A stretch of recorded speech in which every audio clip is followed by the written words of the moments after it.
水里月，未曾如掌控内，成败因仇恨爱，怎去篡改？从幻变的世代，既然难得你在，何是天地偏偏换我来？谁和谁推弓引箭，伏于翻海？谁和谁追心刻骨，但未敢爱？谁祈求腥風血雨再種花開？熱血赤膽，從無可替代。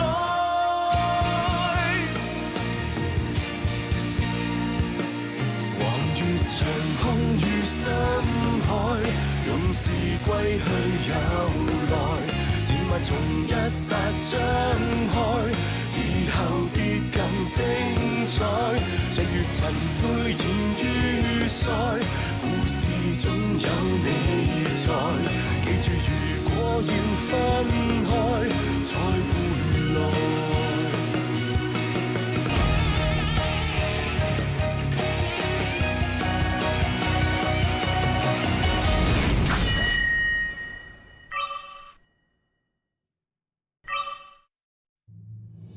再不派兵增援，恐怕我们的1万多士兵和你训练的3000名新兵都会全军覆没。约定时辰已到，出发！末将领，敌军有火攻，快撤退！是。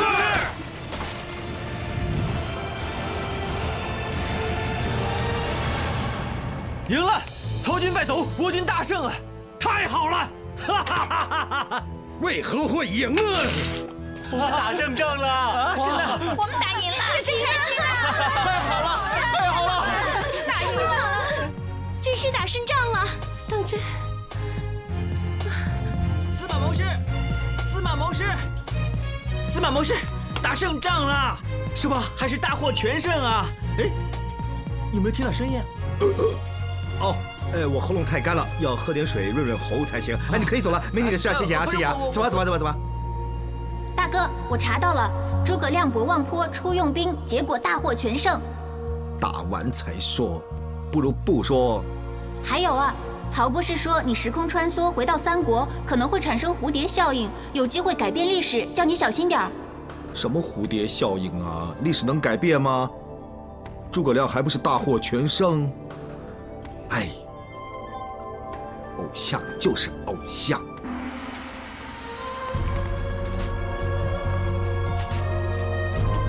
参见主。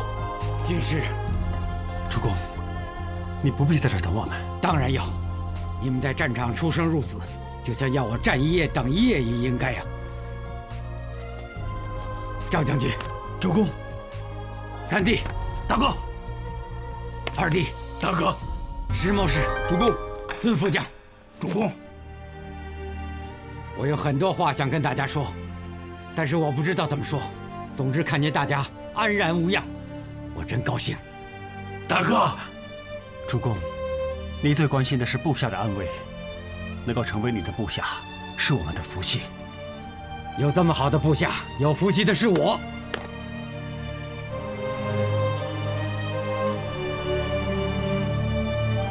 你也很感动吗？演戏配合一下，挤出眼泪，主公才看得到。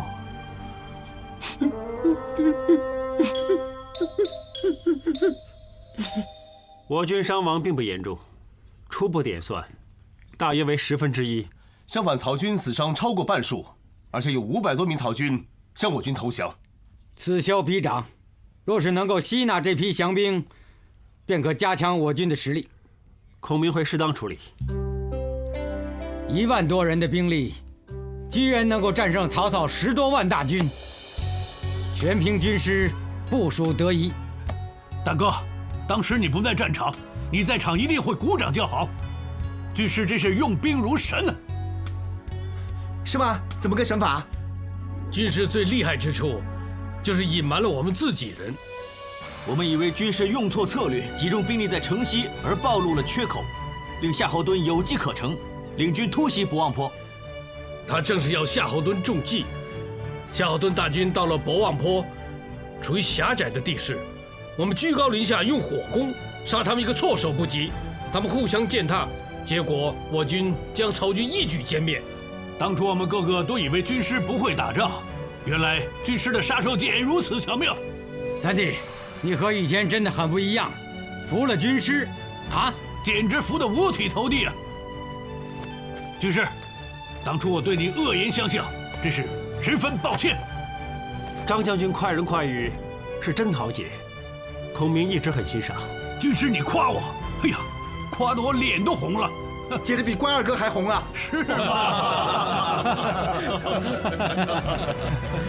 军师，孙坤违抗军令，还煽动其他将领兵变，罪该万死。孙副将何罪之有？你也是爱护同袍，孔明要向各位道歉才是。为确保军情不泄露出去，我隐瞒了大家，令大家惶恐困惑，实在过意不去。哎呀，不需要道歉，隐瞒的对，尤其是我张飞粗心大意，又口无遮拦，让我知道了，只会破坏大事，所以瞒着我是对的。军师，以后你下的命令，我绝无疑问，绝无异议。多谢各位的信任。能够看见大家合作无间，我真的很高兴。只要大家能够上下一心，我们只会越来越强大。是，越来越强啊！对了，主公，上次跟你提过的兵器不足，此事容后再谈。我要去宗庙上香答谢圣恩，还要命人准备筵席，慰劳大家。好。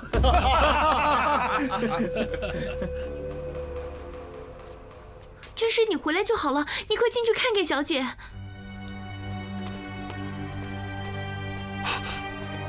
夫人，她怎么会这么严重？你为何没好好照顾她？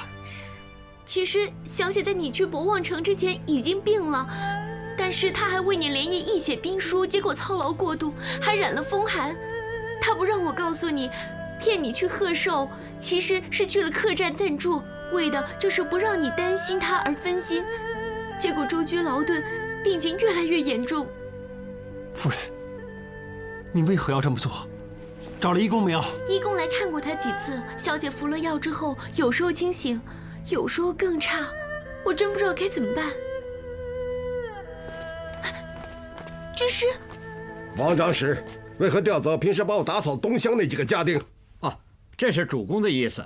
主公希望诸葛军师凯旋之后有个舒适的地方休息，所以才命小人多调配些人手去西乡打扫。王长史，我想请医公长去医治我夫人。已有医公治理你夫人，但是不见疗效。我想请医公长亲自出马。但是将军府有个明文规定，医公长专责照顾主公和主公的家眷。我知道，请你请示主公，看能不能破例。主公去了宗庙上香要2个时辰才回来，干脆叫其他医公。我夫人很危急啊。那就干脆。王长史，不要怕，诸葛军师是英雄，他打了胜仗，就算他打破将军府的规条，主公也不会降罪于他。但是主公处事向来公正严明啊，要是有人违反规条，不可以置之不理呀，始终要有人承担呢。谁来承担呢？这个人不会是诸葛军师，因为他是英雄，英雄有免死金牌啊。哦，诸葛军师，小人不能答应你。王长史，医公长，你先做其他的。医公长，我夫人病得很危急，求你救救她。万一主公怪罪，违反规条，我独立承担。你是不是什么都承担？就算人头落地，孔明一力承担。医公长，医者父母心，好，救人要紧，请。不行，诸葛军师。好啊，我就看你的免死金牌有多硬。医公长，我夫人怎么样？诸葛军师无需过分担心，夫人已经凝神安睡，只要再服几剂药，相信病情很快会好转。多谢医公长。不过夫人本身体弱，这次又大病一场，恐怕要经过长时间的调理，身体才能够复原。我这个夫君，真是当得不好。军师，主公要见你。医公长，孔明一力承担，主公一定不会怪罪于你。主公，嫂夫人怎么样？多谢主公关心，易公长已经替他施了针，好了很多。那我就安心了。请主公赐罪。军师何罪之有啊？孔明违反了将军府的规条，府内明文规定，易公长专责照顾本将军和我的家眷之外，还专责照顾诸葛军师的夫人。主公，本将军刚刚修改了规条。主公关爱，请来为孔明修改规条。我也保证，以后再不会有人敢说任何闲言闲语，说军师仗着战功而又免死金牌。你无需再将这件事放在心上。主公，你对我实在太好了。听军师这么说，我越想越惭愧。我真对军师这么好。当初我三顾草庐，请得军师出山，理所当然应该信任你。但是我这个带头的没做好，所以我军上上下下也因为这样对你存疑，才会有博望坡闹兵变的事。要军师你身陷困局，是玄德不好。要道歉的人不是三弟，不是孙坤，而是我。主公言重了。我的的确确是始作俑者，我要委派你做统帅，但是我又犹豫，他们所有人都能看到，你不可能看不到。你对我如此忠诚，相反我却不能同样真诚地对你。对不起。有一位如此坦诚的主公，孔明很感恩。其实你无需对我如此坦白。不吐不快。孔明也是个不吐不快之人。主公当时要删减我招募新兵的人数，我已知主公对我有所保留。那一刻的确有些许失望。直到主公委派我做统帅，我再无担忧，只有感激。我感激主公愿意将千秋大业压在我身上。我愿意。我也愿意为主公付出一切。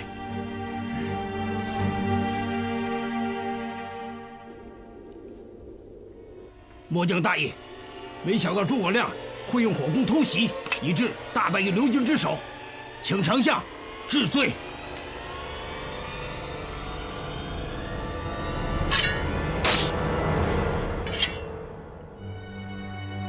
元让，你这次错于轻敌，实在难以原谅。不过曹操是一个懂得分轻重的人。你为我打过多少场胜仗，立过多少战功，我记得。我更加记得，当年你如何帮我战胜吕布。你左眼中箭，忍痛将剑拔出来，还把眼珠和血吞，继续勇猛杀敌。父精母血，不可弃也。当时夏侯将军还说过这么一句话。我要元让继续显露当年的英雄气概。元让知道，以后绝对不会再令丞相失望。好，回去好好思过。是。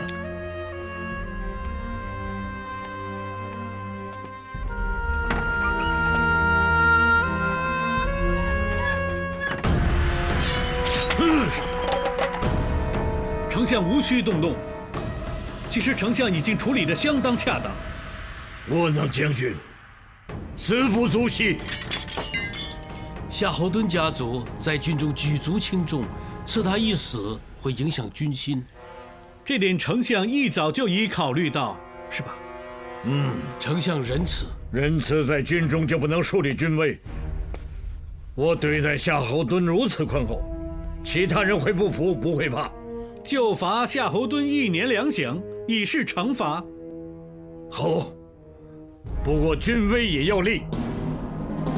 赵训、傅俊，你们2位身为副将，居然不好好辅助夏侯惇，才令我军大败。你们俩知不知罪？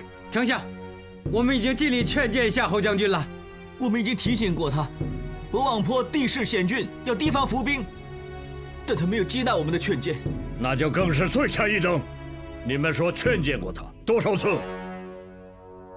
3次。为何是3次？不是4次、5次、6次，为何不劝到他听为止？以当时的情况，恐怕再劝千万次，他都不会听的。为何你们不以死相见？若是你们肯以死相见，就证明你们忠心耿耿。但是现在我看到的是2个贪生怕死、没有恪尽本分的窝囊废。丞相，我不想再听你们狡辩，更加不想看到不称职的将领。我一定要严惩你们，以儆效尤。来人，推出去斩！丞相，丞相，饶命啊！丞相，饶命啊！丞相，丞相，饶命啊！丞相，饶命啊！丞相英明，我们一众文武百官，定当恪尽职守，忠于丞相。是。这2位庸将，固然是这次败北的原因之一，但是丞相，我们也应好好检讨这场败仗的关键所在。不错，10多万大军怎么可能败于势孤力弱的刘军？叫我曹军颜面何存？据我所知，我军这次是败于战略阵法，敌军样样都在我军之上。据兵将回报，诸葛亮的方阵相当顽强。这次败仗的关键所在，莫非就是这个诸葛亮？卧龙先生早有盛名，经此一役，证明实至名归。刘备招揽了这个奇才当军师，肯定是丞相一统大业的绊脚石。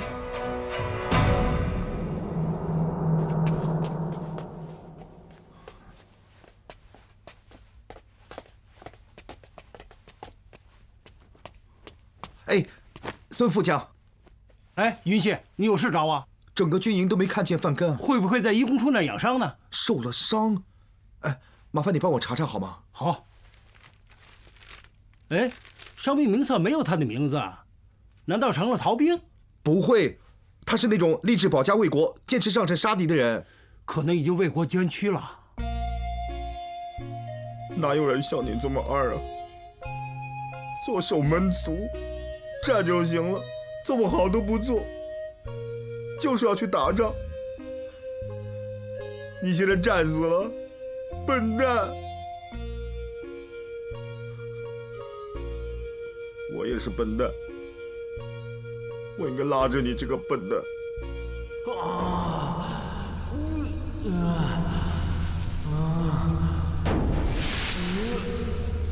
不是这么猛吧？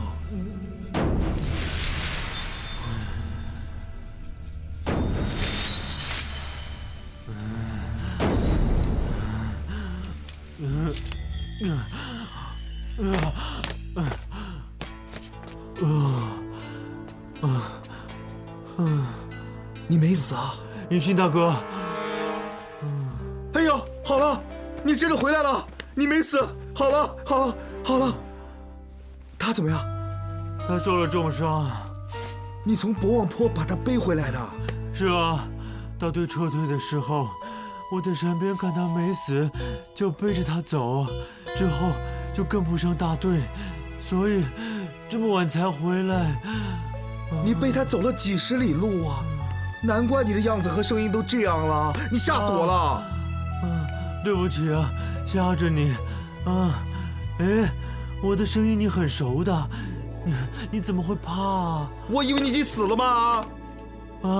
云溪大哥，你担心我，还眼中带泪，想哭啊？我担心什么呀？我怕撞见鬼。你死了，别回来找我。我真开心啊！你怎么这么黑心啊？人家快死了，你开心？快扶他去义工处吧！快一点，快一点！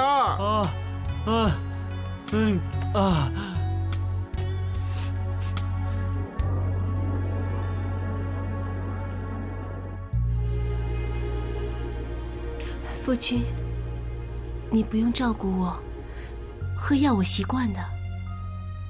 你要开始习惯一下，由我来照顾你。不是，我说错话。你很快连药也无需喝，无需习惯。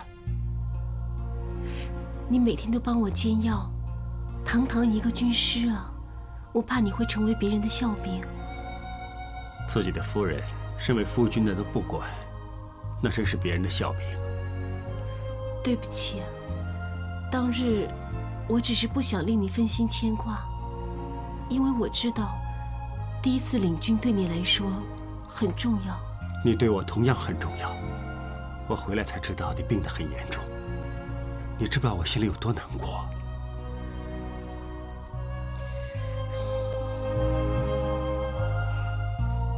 小姐，你吩咐我为军师准备祝捷会穿的衣服已经拿来了。巧莲，你帮小姐梳洗一下，让她出席祝捷会。我一个妇道人家，不适宜出席这种场合。你是我夫人，应该和我一起分享这次大胜的成果。其实我身体现在还很虚弱，要是在宴席上有何不妥，会失礼夫君，也会破坏气氛。夫人，我很累，想休息了。夫人大病初愈，医公长说要好好休息，好好调养。那我也不勉强夫人。我想先睡一会儿。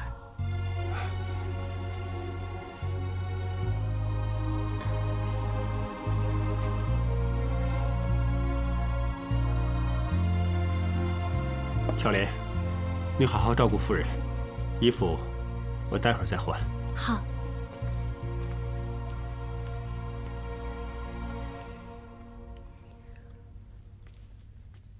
小姐，你又装渴，又说要睡，只是不想陪军师出席祝捷会。你怎么到现在还这么自卑，怕自己配不上军师啊？你是不是想多了？其实军师根本没有嫌弃过你。我还感觉到他很在乎你，他连将军府的规条也不理，坚持要医公长来医治你，你知道的。好了，不要再说了，我要睡一会儿。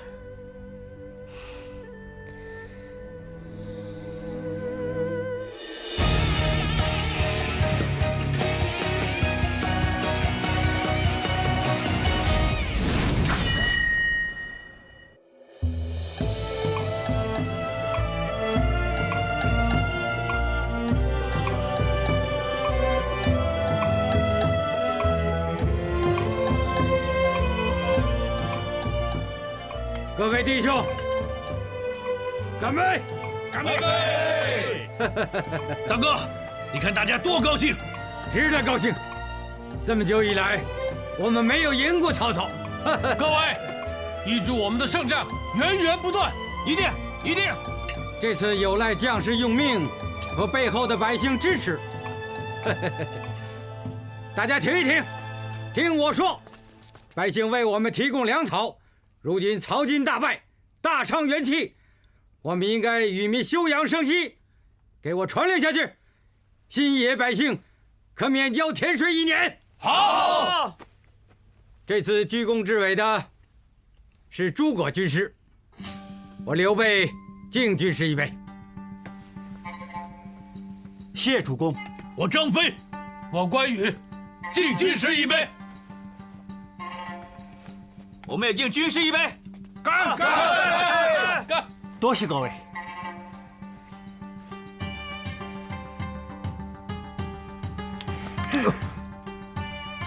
人家敬你也敬，你哪边的？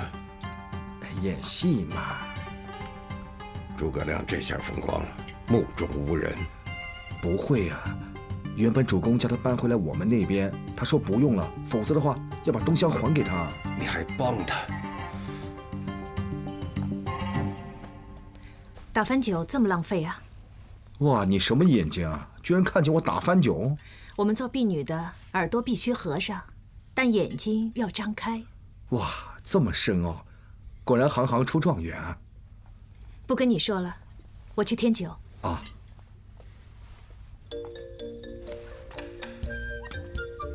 啊，韩军师啊，我跟你猜你最拿手的口不对心。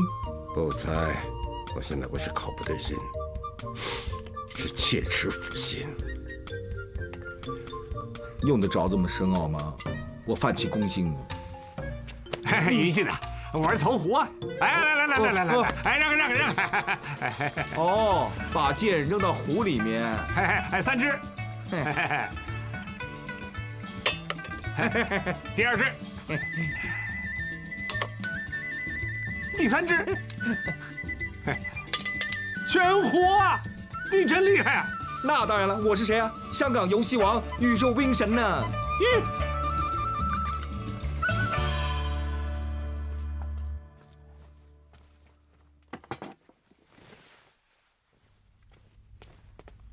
桑劳姑娘，诸葛军师，你找我有事啊？二夫人的二哥说，那种叫做腿制的军粮，是你教他们做的，是不是？是。多亏你的腿制，将士的士气提升了不少，也是这次制胜的其中一个原因。桑劳姑娘实在功不可没，孔明特意来道谢。其实，腿制不是我想出来的。那是谁想的？我不记得了。你并不是不记得，是不想说。军师果然是聪明人，只不过桑柔答应过做腿制那个人，不能把他说出来，所以桑柔不能够不守信用。重承诺是很重要。哇，真美呀！是天竺很珍贵的夜明珠，是主公交代我要拿来犒赏这次有功劳的人。劳烦桑柔姑娘代为转交给那位不想被人知道的神秘人。但是他未必肯。论功行赏，是他应得的。劳烦了，桑柔姑娘。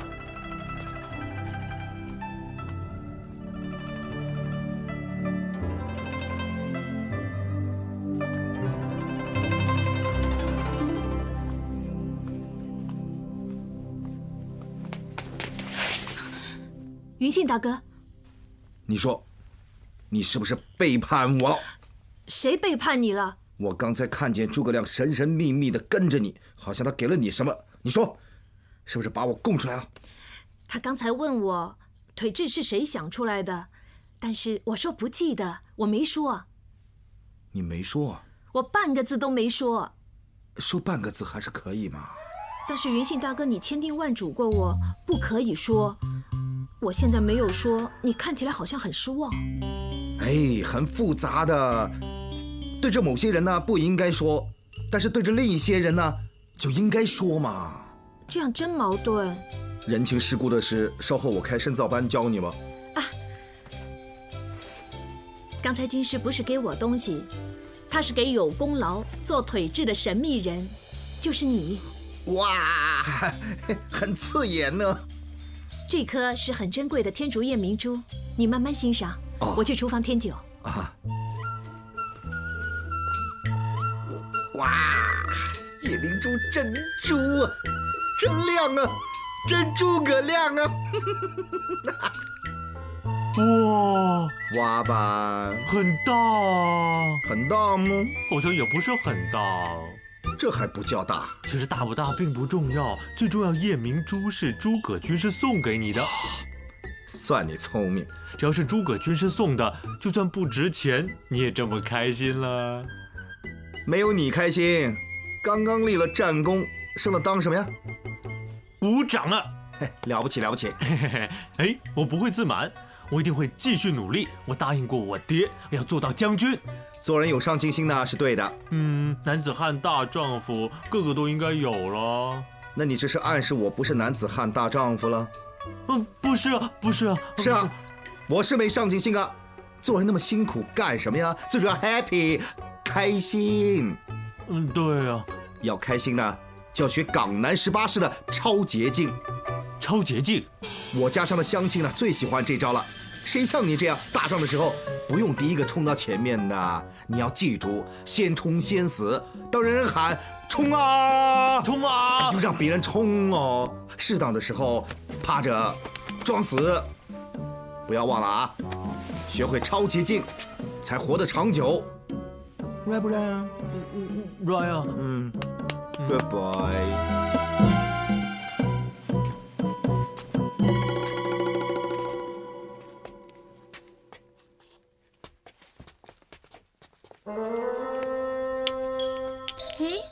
哇，这颗珍珠好亮好大哦！哎，是我掉的。这颗呢，不是普通的珍珠，是天竺很珍贵的夜明珠啊。难怪这么漂亮呢。漂亮吗？小玩意而已。有人就是要送给我。这么好啊，我也想有人送给我。等你睡觉再做梦吧，干活去喽。是啊，去干活吧。云信，诸葛军师，刚才那么多人没有机会恭喜你，多谢。1万打赢13万，赢得很潇洒。并非孔明一个人的功劳啊，而是有赖众多将军谋士，特别是那位用腿制解决军粮问题的高人，这是功不可没。是吗？什么高人这么聪明？说的是高人，当然不想别人知道他是谁。也对，这样才高深莫测嘛。云信，你真是深不可测。当初在卧龙村与你相识，我真是看走眼了。甩掉的妹，等于泼出去的水，收不回来。你是不是很后悔？想起当时没找我当谋士，很可惜呀。夜明珠可别掉了，不然是你感到可惜。啊。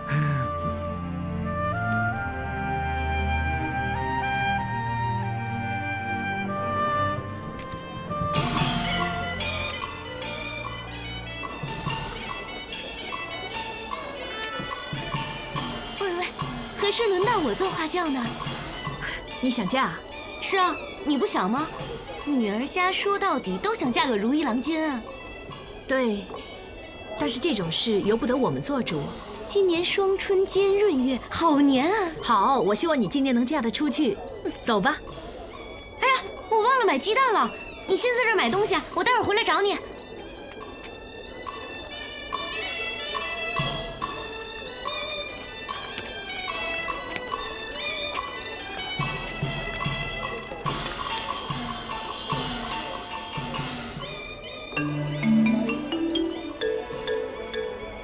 想嫁？云信大哥，你站在这儿很久了。你看多久我就站多久啊！来，喝杯茶，吃个包子。老板，加个位子。好。哇，想嫁很正常的，不用脸红啊。怎么样？有没有看中哪个？对了，你们流行盲婚哑嫁的，就是结婚那晚才第一次见面，对吧？大家都是这样。可不可以 say no 啊？Say no， 就是万一看到的是麻子脸，丑到看了就想吐，就马上说不嫁或者不娶啊。当然不行了，婚姻大事呢是父母之命媒妁之言，我们不可以做主。哇，那真是惨了，没得选。怎么会惨呢？所有父母都会为自己的儿女选个最好的，何况由古至今都是这样。我的家乡济州香港呢，不是这样的，我们流行自由恋爱。自由恋爱？就是男的喜欢谁就娶谁，女的喜欢谁就嫁给谁啊，也就是说不需要经过父母之命媒妁之言。你老爸老妈跟媒婆哪知道你喜欢谁呀？最主要有的选。喂，美的、丑的、好的、坏的，都是自己选的嘛。自己去选，自己的事自己负责嘛。像我这样，明明喜欢大的，谁知道来了个小的。我的意思是说呢，我明明喜欢大的烈焰红唇，谁知道来一个小的樱桃小嘴儿，当然不合嘴型了，大错特错。云信大哥，你的形容真的很特别，不过你说的很有道理。那就算最后我发现烈焰红唇原来是干裂的，好歹是自己选的，自己选错了也心甘情愿，对吧？这倒是。也许盲婚哑嫁很幸福，自由恋爱一塌糊涂，不过不是自己选的，绝不会服。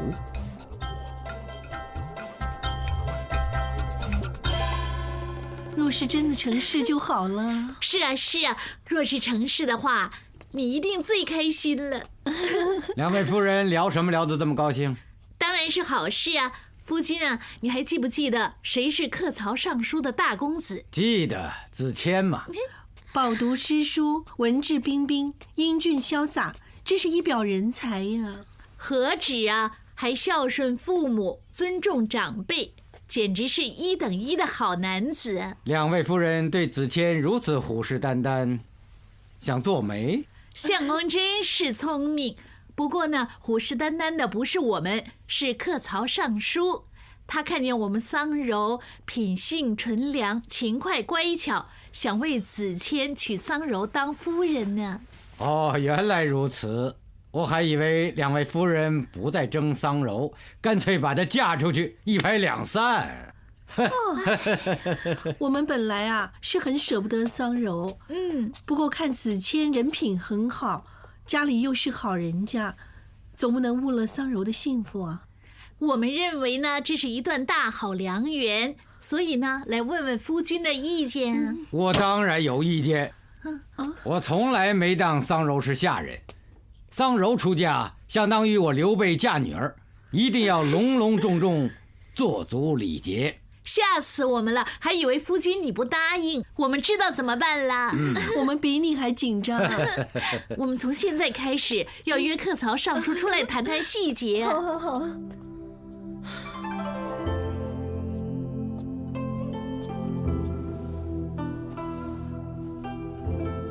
盼到了。云信大哥，一想嫁就盼到了。喂，听说是客曹尚书的儿子关太太啊，实在太好了。你这个样子很烦恼。不知道。不舒服啊？好像是，又好像不是。这么飘忽，是不是哪有事啊？好像是这儿，又好像是别的地方。什么时候开始的？一定是知道要嫁了之后。你的病源已经掌握了，再看病征就确诊。你是不是心里觉得很不舒服，很害怕，很不自在，想睡又睡不着？是啊。婚前恐惧症。婚前恐惧症？我家乡济州、香港，这个病非常普遍，不分男女，都会这样，想嫁又不嫁，想娶又不娶。为何会这样？你不知道结了婚之后会怎么样？你也是怕这个吗？我真的不知道，而且我也没想过成亲之后会如何。只不过呢，你这种盲婚哑嫁的婚前恐惧症，又有些变种，不太相同。主要的原因就是你没见过嘛，你不知道老公什么样子，自然会怕了。可能是吧。一定是。我来帮你对症下药，查他的底细。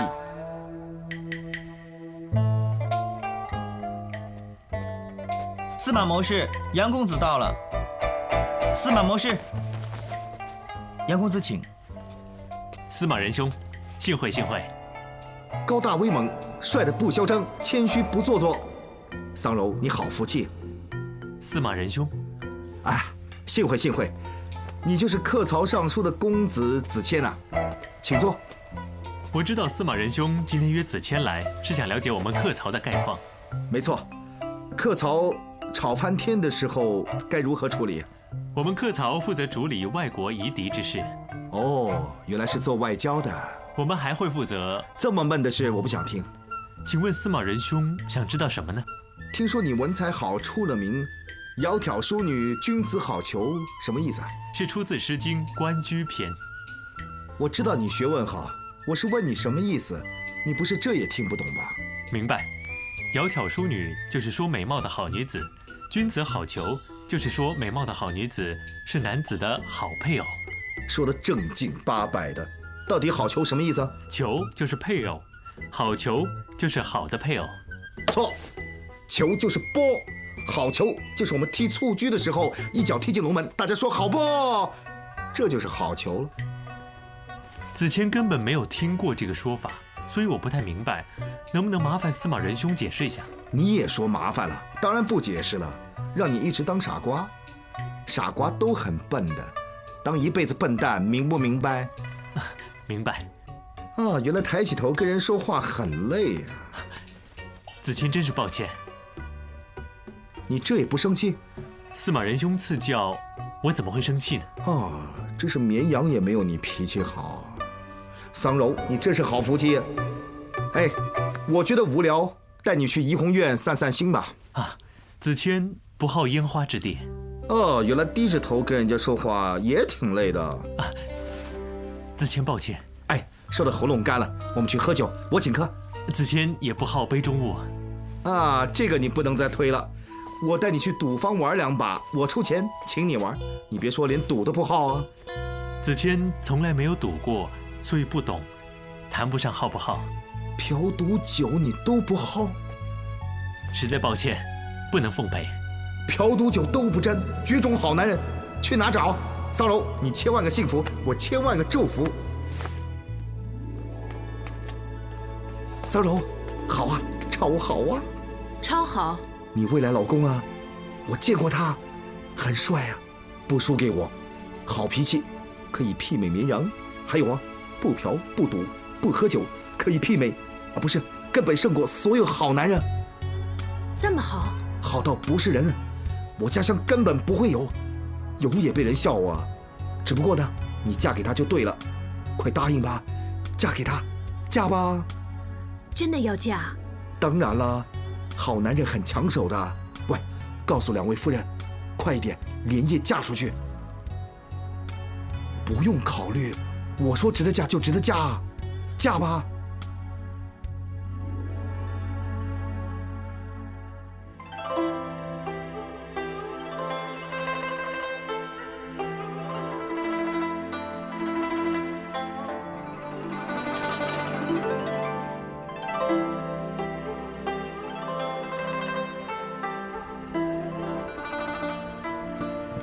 桑柔和子谦的婚事准备的如何？已经找人对过他们2个的生辰八字，不相冲不相克，而且很合。我已经找算命先生选了吉日，年底有好日子可以出嫁。嘿，好。主公请用茶。桑柔啊，你听到了？办喜事呢要越快越好，我真替你高兴。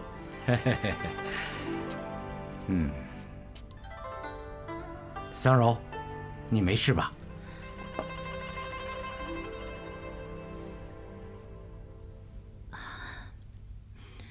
主公，我不想嫁。啊？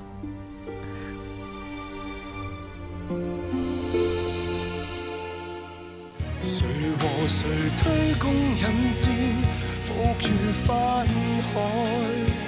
谁和谁追心刻骨，但未敢爱？谁祈求腥風血雨再種花開？熱血赤膽，從無可替代。